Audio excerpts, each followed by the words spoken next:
Bonjour les amis, donc aujourd'hui je vous avais promis, voici, je vais lire un article, enfin quelques mots de ce livre là, donc La magie du Reiki de Guy Brascassé que je vous ai déjà présenté. Voilà, donc je vais chercher quelque chose. Hop, voilà, donc je vous présente le cadre comme d'habitude, donc c'est toujours le parc de la Courneuve, voilà, je vous présente le lac.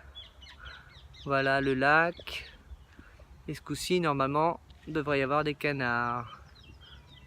Voilà, là il y en a un derrière, là voilà, ici, là il y a un canard. Voilà, il va dans l'eau. Hop là, plouf, voilà. Donc il y a bien des canards dans le lac.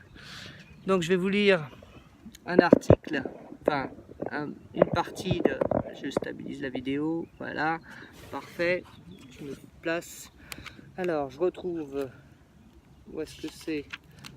Voilà, donc dans ce livre, la page 248 pour cette édition là, donc je cherche la page 248, hop, ça va prendre une seconde, tac, 38, 40, 48, parfait.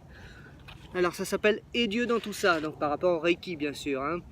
Alors dans l'autre livre, là, donc l'autre livre de Guy, vous trouverez page 217, la même chose, hein, puisque c'est la même chose, c'est le même livre, donc dans le grand livre des soins énergétiques, le Reiki.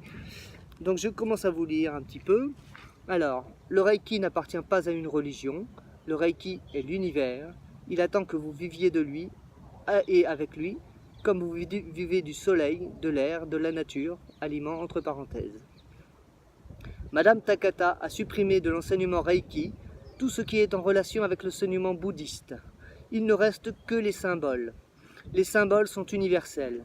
L'action et l'efficacité des symboles ne dépendent que de notre esprit particulier, uni à l'esprit universel de nos croyances. Le premier symbole veut dire que l'énergie de l'univers se concentre en ce point.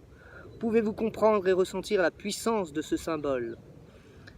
Le deuxième symbole enseigne que Dieu et l'homme sont un. En tant qu'enfants de Dieu, ne sommes-nous pas de la même nature?